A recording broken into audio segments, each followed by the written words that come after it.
protest earlier today in Washington Square Park, and we really have to decide right now what the next 4 years are going to look like, and what we do in local elections will decide that. And so the real question of our time, of our generation, is: are things going to get better for us in the future, or are things going to get worse? And is the American dream still possible today and going forward? Some other questions I think we should be asking ourselves is everything happening with technology specifically. Are we going to use technology to create jobs or threaten them? And are we going to start looking at, with innovation and ingenuity, how the government serves people? And so I really want to know is what will the next chapter in the book of New York look like? Will it end better than the last one? Ooh. Other way. Which are on their phone lights. So look, where New York stands today, I think, is best told by the numbers. We have an affordability problem. I don't know if you know, but it's not cheap here. A house in the Lower East Side, and a one-bedroom in the Lower East Side, cost $500 20 years ago. Today, that same place costs $4,800. And that's led to a huge homeless problem. 60% of homeless is not mental health or drugs, it's actual affordability. There's 250,000 homeless in New York City today, and that number is growing. 1 of 10 children are homeless. 1 in 5 children don't know where their next meal is coming from. Beyond that, we have a 21.6% poverty rate, which is the same exact rate we had 4 years ago. And in my opinion, one of the most disturbing stats for our generation is that 40% of people 18 to 35 are living at home. And that number is going in the wrong direction, a third of which have college degrees. And so the question is, are we going to do something about it? People ask me why I'm running for mayor. I'm running for mayor because I want to see those on the wrong side of our current president's policy. I'm worried about what their next 4 years are going to look like. I want to tell our current political leadership that we don't trust our future with their past.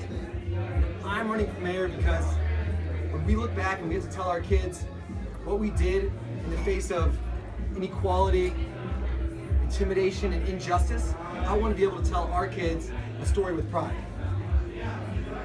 That being said, my story of New York personally actually began long before I was born.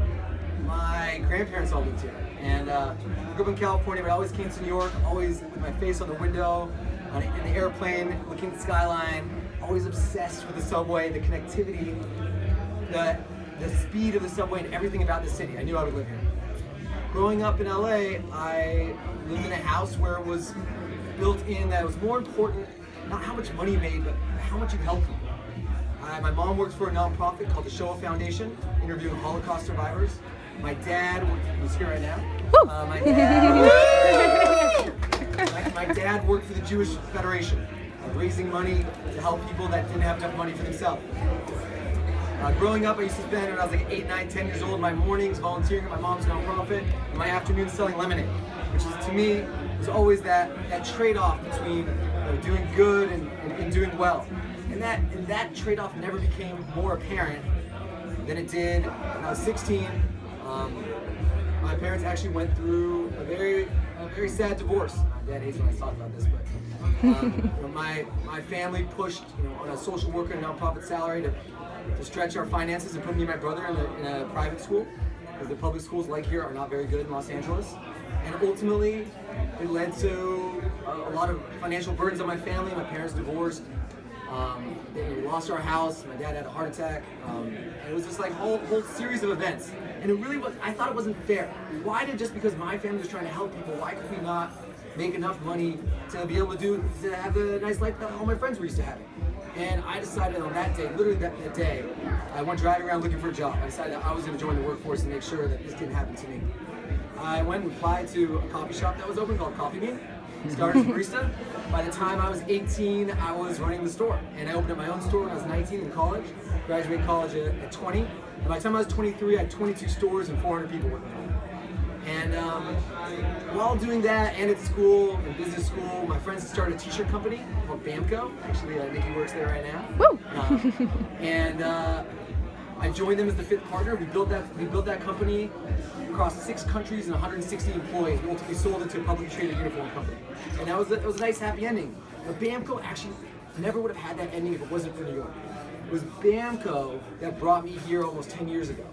And for me, I actually got to see the American dream happen.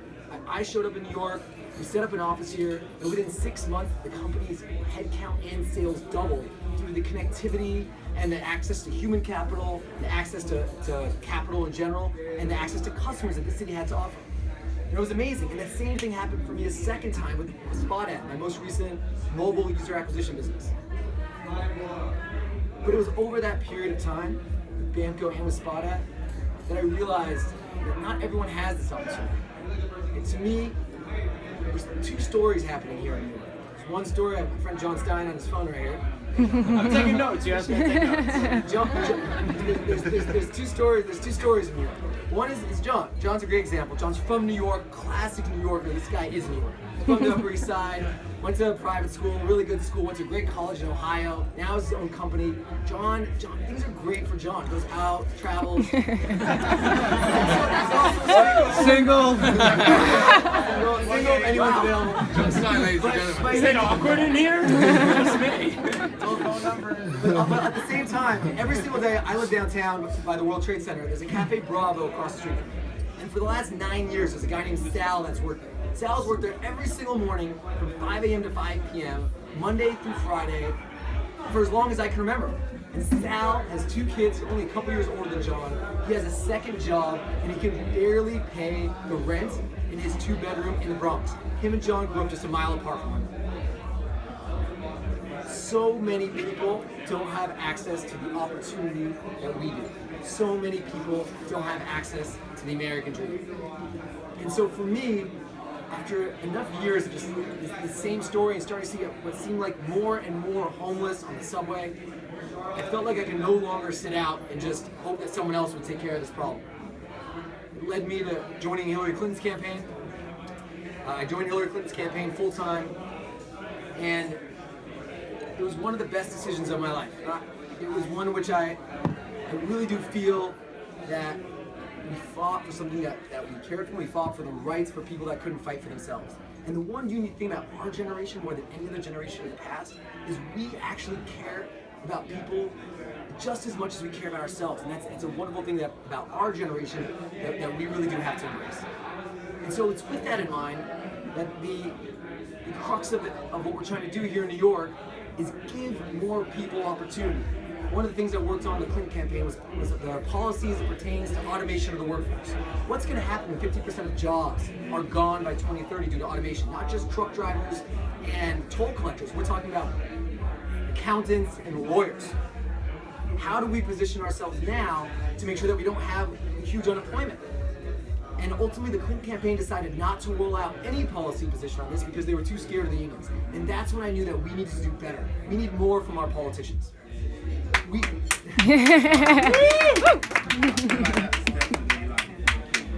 So for New York, we need to look at our workforce and start moving people into sectors that will exist. We need to move from a 4-year expensive college education program into vocational schools and train people under 40 that they're going to be going back to school several times in their career in order to stay working. We need to deal with affordable housing. We need not just 20,000 new units when there's 250,000 people homeless. We need to build 1 million units, not joking, 1 million units, 500,000 low income, 500,000 middle income.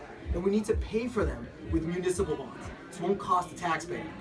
But that will, in turn, A, solve the homeless problem, B, get rents down to a reasonable place, and families won't have to move out of the city as they grow. They can be affordable to live here. We also have a huge social injustice happening right in front of us. We have a prison in Rikers, which is the Alcatraz of the 21st century. 85% of Rikers is black and brown. We're putting 16-year-olds away with rapists and murderers, with people with mental health issues. And no one's standing up for them because it's not an issue that anyone votes on. It's not our problem. Voters don't go to Rikers. Not only that, when they come out, they can't even get a job.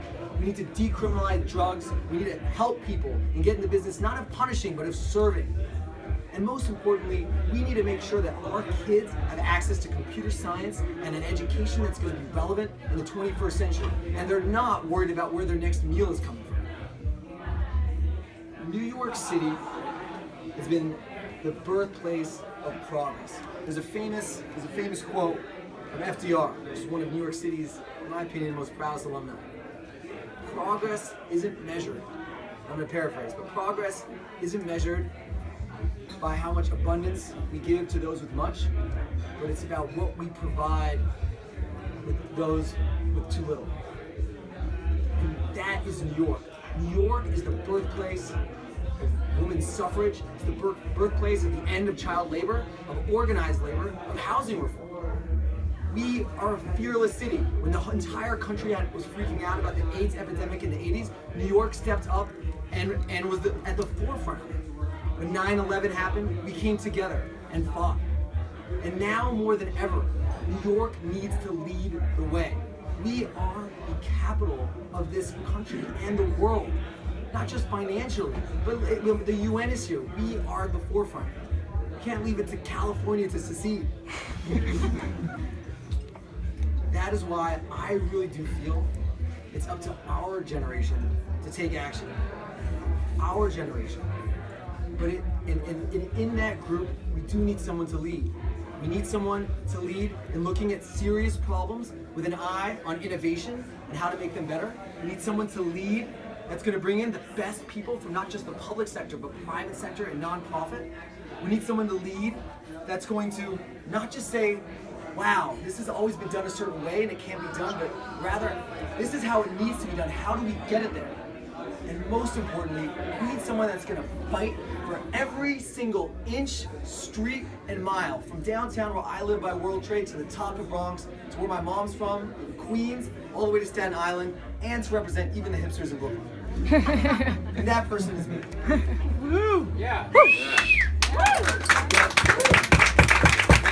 New York. So look, I can't do it alone. I can't do it alone. And people think it's crazy to run for mayor. But what's actually even crazier is it's actually winnable. This is a winnable race. I have to give you the numbers because it's crazy. 600 out of 8.5 million people in New York, only 691,000 voted in the Democratic primary in 2013. Out of which Bill de Blasio won with 282,000 votes. That's 3% of the city's population, of which 80% were unions. And here's the craziest number. Only 33,000 were under 40. Think about that. There's 2.5 million people 18 to 40 in New York that can vote, 1.6 of which can vote in the Democratic primary. We just need 1 in 5 of us to show up, and we can put anyone we want in office. So it's really truly in our hands. We are the generation that we created Facebook, Airbnb, and Uber. We created the swipe right. Change the world. Why aren't we governing our cities and states and our governments? The world has changed 10 times over in the last 150 years. 10 times over. But our city is running the exact same way. But it doesn't have to be this way. And so look, I'm asking each and every one of you to get involved. By being here, that is the first step, and I appreciate it. But we need to raise money to be viable. The first $175 that everyone gives, the city matches 6 times. Meaning, if you give $175, we get 1,000 extra from the city. It's unprecedented. It's unprecedented. And that's free money. So I really ask all of you, please, think about it. We have to pay our staff, we have to pay for social media, we have to pay our rent. We're giving up our lives to do this, to fight for our generation's future, but we need financing, please. On the way out, there's a computer set up downstairs, donate. If you can't give $175, give $100. Don't go to dinner one night. If you can't do that, get 10 of your friends to give $10. Easiest thing in the world. Just 10 people, $10. It's a no-brainer. I'll leave you with one thought. It doesn't matter what we did or didn't do that's gotten us here to this moment in time. History will judge us based on what actions we take from this day forward. Take action. Please join me. Thank you so much. Thank you. Woo!